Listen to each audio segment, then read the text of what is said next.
한국인의 정통 주간신문 이루서울 1309호가 발행됐습니다. 이루서울TV 시청자 여러분의 많은 관심과 성원 부탁드립니다. 안녕하십니까. 이루서울TV 주간 박종진입니다. 대한민국이 지금 이념 전쟁터가 됐습니다. 태극기와 촛불로 나뉘어진 민심이 주말마다 지금 광화문 광장을 가득 메우고 있는데요. 직접 광화문 광장을 제가 계속 나가고 있는데 보면은 정말 대한민국의 해방 이후에 어떤 그 이념으로 갈라진 그러한 모습들을 다시 재현하고 있는 게 아닌가 이런 생각이 듭니다. 그런 착각에 서 있습니다. 그 중심에는요, 아무래도 이 구속된 두 전직 대통령이 있습니다. 안타까운 이야기인데, 이게 대한민국에서 계속 이런 일이 벌어지고 있는 자체가 굉장히 이게 후진국 같다는 생각도 듭니다. 이명박 전 대통령, 박근혜 전 대통령입니다. 오늘은 이명박 전 대통령 얘기 좀 해보겠습니다. 이명박 전 대통령의 정치적 동지이고, 어떻게 보면 제가 옆에서 봐온 바로는 이명박 대통령을 대통령으로 만든 1등 공신 중에 1등 공신이라고 저는 확신하고 있는 분을 오늘 모셨습니다. 이재호 전 의원을 모셨는데요. 이명박 전 대통령 재판장에 매주 나가고 있고 굉장히 의리를 지키고 계신 분입니다. 어떻게 보면 좌파의 끝에 계셨던 분인데요. 지금은 이명박 대통령의 정치적 동지로 가 계십니다. 4대강 대우나 전도사로 뭐 이렇게 별명도 갖고 계신 분인데 지금 굉장히 마음이 아프실 것 같습니다. 4대강 보를 철거하고 있으니 국가에 또 세금을 다시 들여서 만든 걸 또 국가의 세금을 들여서 다시 또 없애고 있으니 세금이 새고 있다 이런 생각이 듭니다. 좀 이걸 정치적으로 해석하지 말고 진짜 국민들 실생활 측면에서 좀 봤으면 좋겠다는 생각이 들고, 이 부분 오늘 좀 집중적으로 얘기해 보겠습니다. 자유한국당 이재호 상임고문 모시겠습니다. 어서 오십시오. 예. 안녕하십니까. 사실 제가 우리 이재호 우리 고문님 덕분에 사실 그때 정치부 제가 일진 기자라면서 그때 정치팀장인가 하면서 그때 정치부장들 모임에서 정기적으로 만나면서 인연이 돼서 어떻게 보면 제가 이 정치판에 들어오게 된 가장 결정적 영향을 미쳤던, 그리고 평소에 워낙 존경하셨던 분이고 학교 선배이시고 하고 그래서 여러 가지로 제가 의지를 많이 했었는데, 그때 민중당 대표하신 건 맞죠? 민중당 사무총장. 그때 김문수 의원도 같이 했죠? 김문수, 장기표. 얼마 전에 장기표 씨 인터뷰했는데, 와, 혹시 보셨는지 모르겠는데 대단하다. 대단하게. 문재인 대통령은 어떻게 민주화 인권 변호사라고 얘기할 수 없다, 뭐 이런 얘기를 아주 과감하게 해서. 그때 그런 활동을 안 했으니까.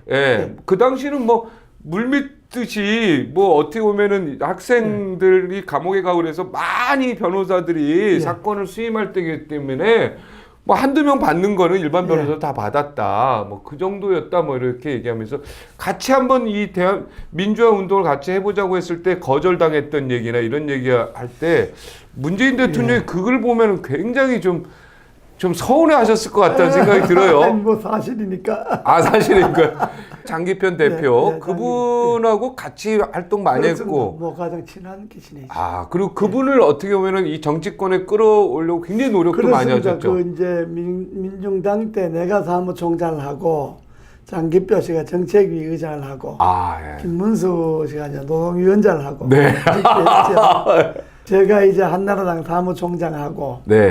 그때 제가 한나라당에서 힘이 있었죠. 사무총장이 뭐 최고죠. 그때 이제 장기표 씨를 공천을 주겠다. 어디든지 지역구 어디든지 원하는 데 집어라. 원하는 대로 주고. 너무 훌륭하신 분이니까. 지역구가 안 되면 뭐 비례대표라도 주겠다. 근데 본인이 난 기성정다에는 안 들어가겠다. 아주 뜻이 확고하더라고요. 그분은 그리고 뭐 국가에서 주는 여러 가지 어떻게 보면은 보상금 이런 것도 다 거절하셨어요. 민주화 운동을 하면 이제 우리가 이제 재심 청구를 지금 많이들 하는데 긴급 조치로 들어가는 거는. 근데 그 장기표 씨는 그런 것에 대해서 재심 청구를 한 번도 안 했죠. 고모님도 감옥에 오래 계셨잖아요. 맨 처음에 감옥 간 게 박정희 대통령 동상에다가 뭐 이렇게 그건 아니고. 그건 아닌가요? 그건 와전된 거고. 와전된 겁니까? 예. 10월 유신이 이제 나고 네. 그 다음에 서울대학에서 10월 유신 반대 데모를 했는데 네. 그 데모 배후 조종을 했다고 그래서 자원고등학교 국어선생 하다가 이제 잡혀갔죠. 그러니까 예. 선생님 하셨잖아요. 그렇습니다. 예, 원래 잡혀갔는데. 국어 선생님 하셨다가 잡혀갔어요. 원래 이제 그 10월 유신이 나고 이제 개인이든 단체든 민주화 운동을 못하게 됐죠. 네. 그래갖고 이제 그 고등학교 교사 이제 시험 봐서 이제 사립학교 이제 들어가서 국어 선생을 했는데 네. 그 이제 데모 배우 조조라고 그래서 1년도 못 채고 잡혀갔죠. 그게 이제 첫 번째로 여러 번 가셨죠? 5번까지. 5번. 야. 예. 그럼 어떻게 보면은 민주당이나 이 정의당에서 모셔가셔야 되는 분 아닙니까? 근데 전향을 하신 거죠, 어떻게 보면. 아니 그러니까 그때 이제 민정당이 그 14대 총선 그렇죠. 예. 내서 저희들이 한석도 못 얻지 않습니까? 그렇죠. 그러니까 총 득표율이 3%가 되면 존재를 하는데. 비례대표라도 한석을 받는데 우리가 2.몇 프로 받았죠. 네네, 그 다음에 기억납니다. 해체가 되고 난 다음에 15대 때 신한국당에서 김영삼 대통령이 영입을 다 했죠. 영입한 거죠. 영입해서 이제 그때 이제 민주당에는 김대중 그 대통령이 이끄는 민주당에는 우리 은평구에 현역 국회의원이 있었고 네. 그 신한국당에는 은평구에서 국회의원이 매번 떨어진 사람이 있으니까 네. 이제 나를 대신 거기다 집어넣은 거죠. 네. 그래서 당선된 것이죠. 그렇게 되면서 어떻게 보면 민정당, 신한국당의 그 어떤 뿌리를 같이 오는 걸 확 내용을 바꿔버렸어요. 그렇습니다. 우리가 이제 그때 이제 15대 때 우리가 들어간 사람이 민중당에서 저하고 김문수, 이우재, 이우재 대표가 이제 그 민주당 대표였죠. 네. 세 사람이 이제 국회의원이 됐죠. 네. 되면서 당의 분위기가 좀 많이 달라졌죠. 당이 많이 바뀐 예, 거 아닙니까? 그렇습니다. 근데 지금 어떻게 보면 자유한국당도 예. 어떤 그런 획기적인 그런 어떤 변화가 좀 그렇습니다. 요구하지 않습니까? 예, 그렇게 해야 되는데 예. 지금 자유한국당이 내년 총선을 앞두고 그야말로 혁명적인 변화를 하고 예. 인적 구조를 정말로 혁명적으로 바꿔서 네. 저런 사람들이 다 한국당에 가느냐 할 정도로 네. 그러니까 우리가 민중당 하다가 신한국당 때 그 김영삼 대통령 영입할 때 사람들 우리 보고 그 당에서는 아주 말이 많았거든요. 엄청 말이 많았죠. 무슨 벨기에를 데려오는다고. 그랬는데 이제 김영삼 대통령이 다 내가 잘 안다. 민주화운동 같이 받아 잘 안다. 그 사람들 별게 아니다. 걱정하지 마라. 뭐 그렇게 하고 이제 우리는 마지막으로 영입을 했죠, 제가. 예. 그때 15대 때 들어갔던 사람들이 아직도 이제 현역에 남아있는 사람들이 있죠. 그때 이제 김문수, 홍준표, 그렇죠. 안상수, 네. 이런 사람들이 많이 들었죠. 김무성, 홍준표 대표도 그때 인기 좋았어요. 예, 그렇습니다. 모래시계 검사하고 해서 막 민주화 운동. 예. 그분이야말로 진짜 감옥에 몇 번 갔었던 분이고 학생 운동하면서 그래서 예. 그때 우리가 중앙정보부도 잡혀갔던 예. 분이 홍준표 대표거든요. 우리가 그때 영입한 사람들이 다 당선이 됐죠. 다 당선됐죠. 당선이 돼갖고 이제 당의 분위기가 바뀌었는데 네. 이번에도 이 한국당이 보수다 진보다 뭐 좌다 우다 하도 이러니까 그 진영에 속한 사람들은 신날지 모르지만은 대부분의 국민들은 눈살 찌푸리죠. 식상하죠 지금. 그러니까 지쳤어요. 그걸 뛰어넘어서 그렇죠. 뛰어넘어서 내년 총선에 정말 혁명적 변화를 가져와야지. 네. 그래야만 한국당이 삽니다. 그죠? 예. 제가 봐도 그래요. 이 얘기 좀 들으려고 해요. 사실 어떻게 보면 그 당시에 신한국당이 지금으로 치면 자유한국당이 정의당 사람들 다 영입한 거예요. 어떻게 보면. 그죠? 그런 거죠. 왜? 완전히 이게 파격적인 그런 예. 영입이었는데 15대 때 들어간 사람들이 다 정치권에서 다 지금 그러니까 한국당이죠. 그 네. 전신 한나라당, 네. 뭐 새누리당 그 전신에서 다 역할을 했죠. 영향력 컸죠. 예. 전부. 어떻습니까? 이명박 대통령 재판에 나가면 예. 건강은 어때요? 어떻습니까? 건강이 오히려 감옥에 있을 때보다 더 안 좋아졌어요. 지금요? 예. 아, 지금 나와 계시죠? 예, 자, 지금 보석으로 나와 나오셨죠. 있죠. 나와 보석으로 있는데 나오는데 이게 사실상 보석으로 거의 뭐 나와 있는데 뭐 사실상 연금이죠. 연금이죠. 언제 보석 조건이 까다로워갖고 집에서 못 나오시게 예, 됐죠. 예, 집에서 못 나오고 면회도 안 되고 야. 감옥에는 면회가 됐잖아요. 예. 감옥에 된 저도 뭐 일주일에 한 번 정도는 가서 면회를 했는데 지금 보석으로 나오가 2달 다 돼 가는데 아직 한 번도 못 봤습니다. 이게 옛날 YS 때만 자택연금 이런 거 있었고 그 이외에는 없었던 걸로 내가 그렇죠. 기억하는데. 그리고 보석을 저렇게 직계가족만 만나게 하고 일체 외부 면회를 못하게 하는 저런 경우가 없죠. 옛날 유신 때나 있었던 걸로 내 기억을 그렇죠. 하는데요. 그리고 유신 때도 뭐 면회 정도는 뭐 측근들 면회 정도는 들어갔다 나갔다 했잖아요. 했죠. 예. 근데 그건 뭐 일체 뭐 가족 외에는 안 되니까. 야, 우리 그럼 고모님도 못 들어가죠. 물론 뭐 면회는 뭐 전화도 못 하죠. 야, 그럼 재판장에서나 이렇게 그렇습니다. 멀리서 보시고 예. 그러시는 거네요. 재판하러 나오실 때 이제 보는 거죠. 지금 더 얼굴이 안 좋아지다. 지금 좀 더 안 좋아진 것 같아요. 네. 아주 안 좋아진 것 같아요. 자, 이명박 전 대통령이 지금 재판을 받고 있는 가장 큰 죄가 어떤 죄입니까?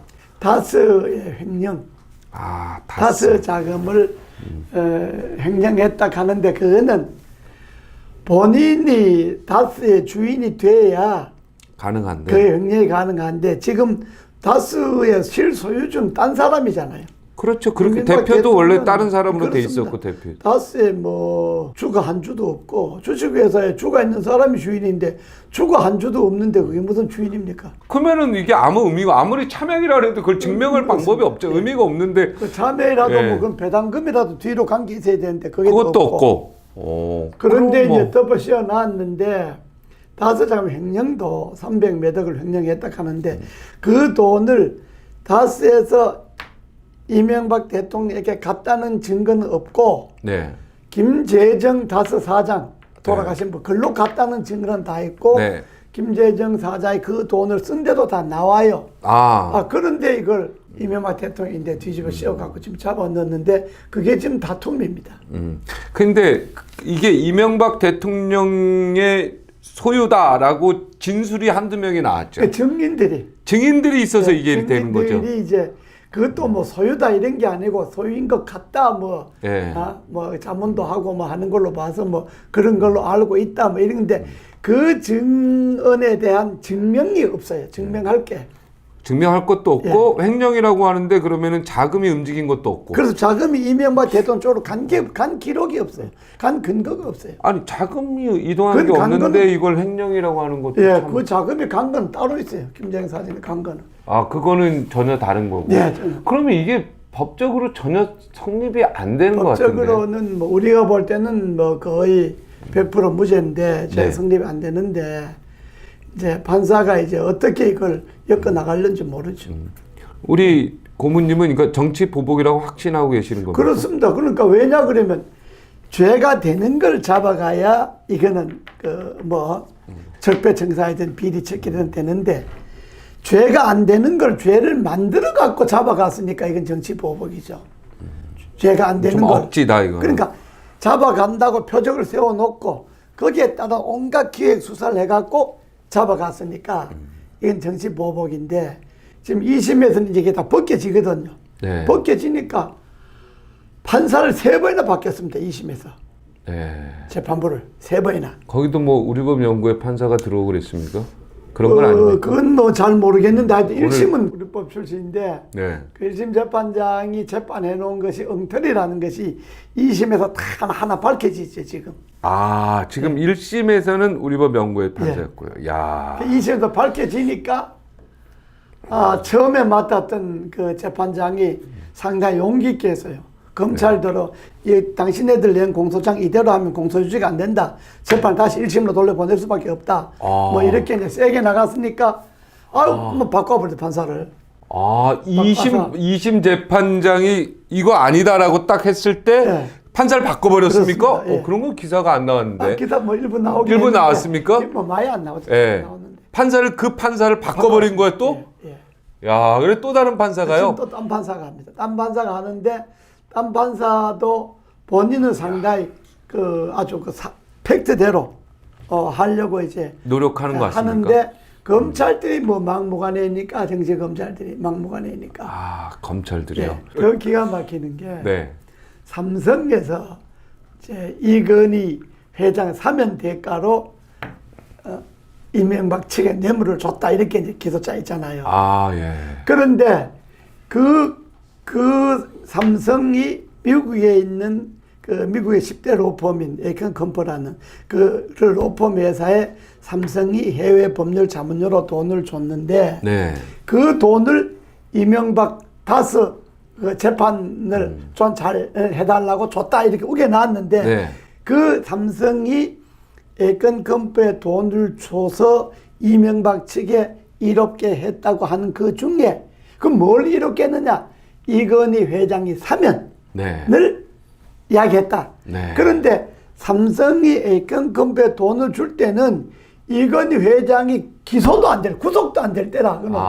사람이 멀쩡한 사람이 무슨 사면을 이야기합니까? 멀쩡한 사람이. 시점이 전혀 성립 않는. 그 돈을 줄 시점은 이미 이건희 회장 멀쩡하게 다니는 회장, 남의 회장 잘하고 있는데 무슨 뭐 구속도 안 되고 기소도 안 되고 했는데 뭘 사면을 전제로 돈을 줍니까? 와. 이명박 대통령도 지금 굉장히 좀 마음이 속상해. 본인은 뭐 진짜 참 그 대통령을 하셨으니까 체면 때문에 네.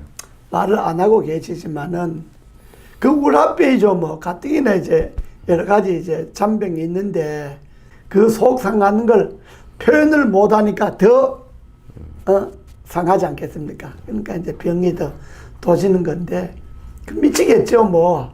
네. 말하자면. 근데 저는 이제 객관적으로 네. 좀 질문을 드리면 그 측근들 중에 뭐 예를 들어 김백준 씨라든가 몇 명이 어떻게 보면 이명박 대통령에게 불리한 증언들을 자꾸 하는 걸 언론에서 내가 보면서 그게 너무 안타깝더라고요. 대표적인 게 김백준 씨인데 네. 김백준 씨는 서울시장 할 때부터 정말 일종의 집사였잖아요. 네. 이명박 대통령 집사였는데 가장 가까운 사람인데. 제일 가깝죠. 학교도 네. 뭐 고대도 같이 나오고 네. 제일 가까운데 근데 이 사람이 이제 검찰에서 이제 진술해 놓은 것이 그러니까 그 검찰에서 밀실에서 검사하고 주고받은 그 조서가 증거 능력이 있느냐? 법정에 나와서 공개적으로 판사 앞에 증언하는 게 증거 능력이 있느냐? 네. 이렇게 했을 때 대부분 판례가 검찰에서 밀실에서 주고받은 공소장은 증거 능력이 없고 법정에서 당당하게 이야기한 것은 증력이 있다. 이런 판례가 있어요. 네네. 그래서 그러면 당신이 검찰에서 한 말이 맞으면 법정에 나와서 이야기해라. 해서 증인을 8번을 신청했어요. 8번을. 아, 8번이나. 그런데 마지막에는 판사도 재판장도 안 나오면 과태료 500만 원. 그 과태료가 제일 높습니다. 500만 원이. 네. 증인 안 나오면. 네. 그래서 일주일간 감치. 네. 그래 하겠다. 하고 했는데도 안 나옵니까? 안 나와버린 거예요. 야. 그러니까 자기가 검찰에서 한 말이 당당하면 법정에서 판사 앞에 당당하게 이야기해야 될 것 아닙니까?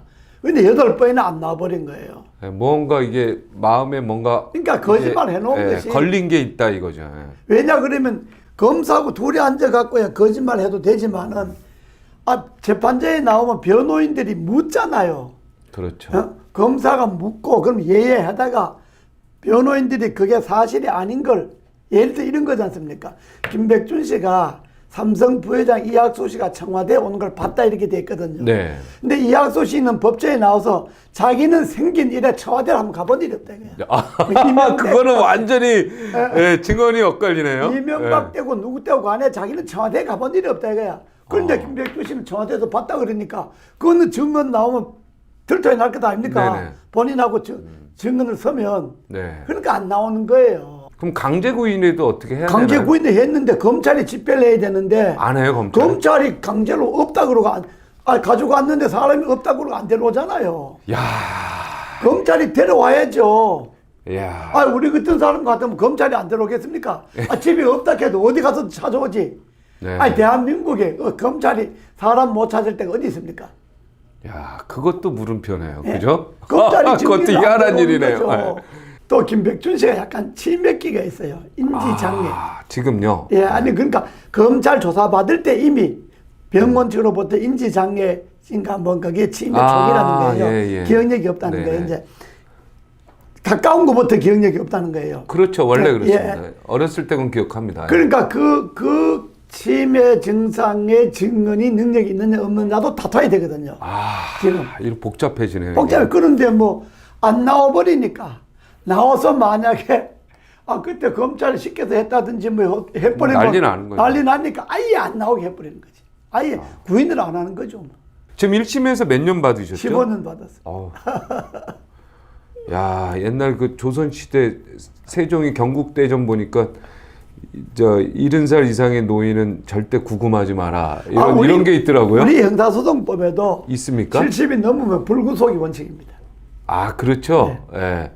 경국대전에 그게 나와 있더라고요. 네. 그 세종 때, 세종대왕 때 만들었던 우리 형사소송법에도 70이 넘으면 불구속이 원칙인데 네. 지금 이 문재인 정부 사람들은 뭐 70이는 80된 사람도 잡아가는 파인데 무죄 추정 원칙이 살아있는데 굳이 구속할 게 뭐가 있습니까? 네. 굳이 구속을 어찌됐든 하고 정치적 보복으로 느끼고 하는 것들이 어떻게 보면 노무현 대통령 소환하고 그때 그거죠. 네, 그게 연관이 되는 거 그거죠. 아니겠습니까? 국민 지금 볼 때는. 그거죠. 뭐 국민 입장, 기자 입장에서 봤을 때도 노무현 대통령이 이제 그 참 극단적인 선택을 하셨잖아요. 네. 그 이제 그 노무현 대통령이 이제 박연차 씨 사건이라 네네. 그래가지고 쭉 터지고 이제 주변이 네. 한 11명 노무현 주변에 그렇죠. 구속이 됐잖아요. 근데 이제 특히 시계 얘기 나오고 뭐 온갖 그 얘기 이제 나왔죠. 자식들 뭐 딸 아들 사이 이제 조사 다 하고 네. 뭐 그 또 사모님 조사하고 네. 그게 막 터지니까 딸 아들 소환하고 열흘 만에 노무현 대통령이 돌아가셨죠. 그 극단적인 네. 선택을 했죠. 그러니까 근데 그 부담이죠. 네. 부담인데 이제 그걸 그때 사실 그 이명박 대통령 하지 말라 그랬대요. 그렇죠. 이명 대통령 뭐 전직 대통령인데 소환할 것도 없고 조사할 게 있으면 현장에 가서 예를 방문해서 갖춰라. 조사를 해라. 예를 갖 뭐 이렇게 이야기했는데 당시에 검찰들이 노무현 대통령하고 좀 사이가 안 좀 좋았죠. 별로 왔잖아요. 네, 많이 안 좋았죠. 기억납니다. 근데 뭐 임기 말이고 하니까 뭐 검찰들이 뭐 자기들 정치 검찰이라는 게 그래요. 지금 정치 검찰들 적폐청산에 그래서 문재인 정권에 찍어주는 사람 다 잡아가잖아요. 네. 또 정권 바뀌면 또 누굴 잡아갈지 모르죠. 이게 계속 역사가 반복되면 지금 안 되는데. 적폐가 한두 가지입니까 지금? 네, 안타깝습니다. 여러 가지. 그럼 그 간단한 예로 4대강 보 해체했잖아요. 그 얘기 하시죠. 예. 4대강 보를 해체를 하려고